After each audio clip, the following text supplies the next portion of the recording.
E3 here. This is Following My Unique Vibration, day 6. And hopefully you could hear me. I'm in New York, what is it? Cornell Presbyterian Hospital on 7th Avenue in Brooklyn. I think I shared this in yesterday's video, but there's an infection in the incision site where I had brain surgery, so they did different tests, and I'm hesitant to do antibiotics, but I started because I'm trusting the doctors, know exactly what they're talking about, but I asked them if they're 100% sure that it's an infection in my head, and they said yes, and they saw pus. So, it's not worth it to risk the infection going through the skull, because that could be deadly. So, it's been 24 hours in the ER without having my own room yet, and, so in these videos, I don't know what they're going to turn into. It's kind of interesting because, in a sense, they are to help me, you could say, process or be present with my unique vibration, but in a sense, they're not to process things and to vent, per se, The main thing is following my unique vibration to the best of my ability. But then my intuition one day called me to make this video series and just to document what's happening as it's happening as objectively as possible, being in this subjective human experience. So that's what I'm doing. So I kind of have to, be mindful and stop giving disclaimers because I don't know, I guess it's just a habit, but it's kind of interesting because a lot of this could sound like complaining or venting or using these videos to process, but like I said, I'm trying to be objective because I'm the only, or share these videos objectively because I'm the only one going through this experience from my perspective. So,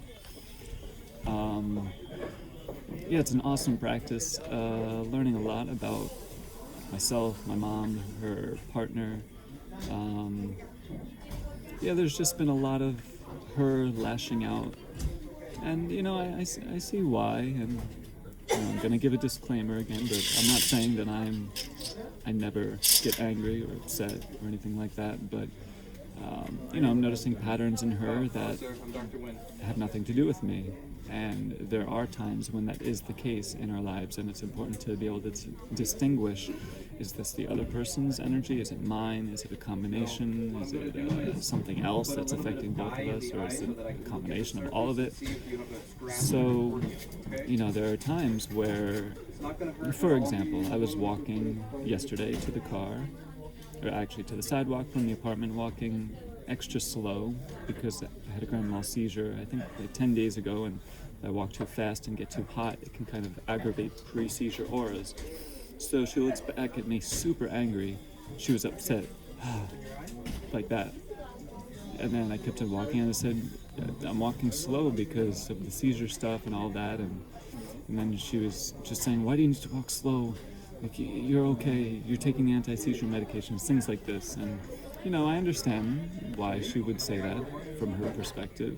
But it's this repeated thing over and over again in all areas. Like if I wanted to put my head under cold water, or even just put an ice pack on my head, she'd say, why are you putting your head under cold water again? Like, why do you need to do that? You're afraid you're gonna have a seizure. And or just another example, and again, I'm not trying to it's not about her, but just giving an example of what I'm experiencing in this 3D reality.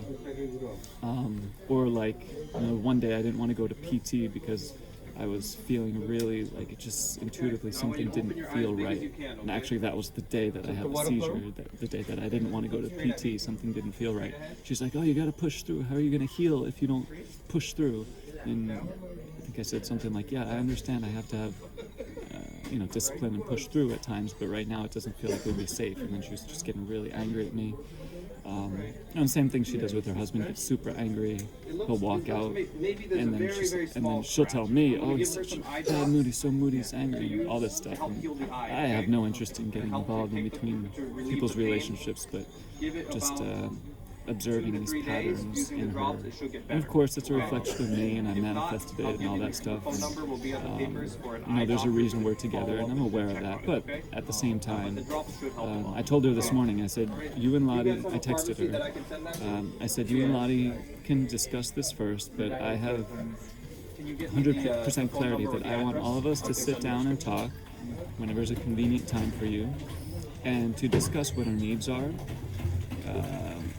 in this whole situation, living together, what our requests are from each other, so we can all feel comfortable and so we can all feel supported in this situation.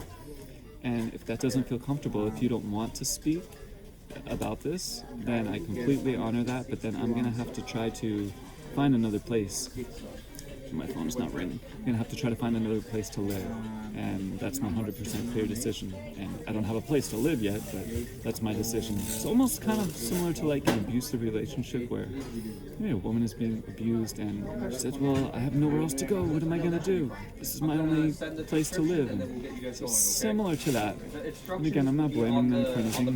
They're helping me a lot. They're letting me live in the room and driving me to doctors and helping me immensely. But there are other aspects that are that do not feel good at all for me. And I've addressed this many, many times, repeatedly, and been extremely kind, patient, respectful, and brought this up, that I would like to communicate about these things, and either they don't want to, or they just say, oh, it's no problems, no issue. Well, that's another way of them saying they don't want to.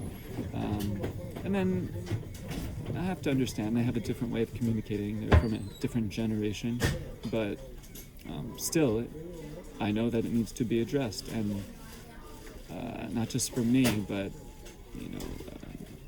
I don't want to get in between their relationship. But the fact is, all of us are living together, so that's why I told them that for me, I need to communicate about these things with both of you. And like I said, I told them if they don't want to, then that's absolutely okay. Then I'll start trying to manifest a new place to live, and I believe that the universe will support me. So that's how I feel. So yeah, this whole thing has been good practice. Super stressful. I've been in the ER for 24 hours waiting for my own room. And then the doctors say it might be a few days of being on antibiotics, so I'm just praying that the antibiotics will help the infection in the head go away. I will recover from the antibiotics, and then it's like begin again to restore health and strength and vitality. Because it's just been one thing after the other since October 2019. Brain surgery, radiation and chemo, seizures, in addition to the fact that I haven't done any activity, hardly any at all. I've been trying, but then either my body's just so out of shape, it's like the body is healing slowly, and or I've had setbacks with the radiation and then the seizures. So, just trying to be mindful of everything. You gotta keep the seizures at bay, heal the brain cancer, now deal with the infection in the head, and the antibiotics, get through them, and stay cool as a cucumber, because my emotions affect how I feel, obviously. That's what an emotion is. When an energy, a thought, or an image interacts with our physicality, then we call that an emotion. So I'm being mindful of how I allow the thoughts and images and sounds to interact with my energy field and body. So yeah, I didn't sleep much last night. I was in the ER from, I think, what time is it now? Past 9 a.m. I was in the ER from 9 a.m. yesterday until this morning. Maybe I got an hour or two of sleep. So could be worse, but that's what's happening. I'm trying to do practices, like I've been doing writing when it comes to me, when I have the energy, writing for things that I'll put on my website. But either the energy is low or just either the pain or the energy. So I'm trying to not push through things. Even looking at the screen here, it's a little challenging because of the lights with the seizure symptoms. even though I have a dimmed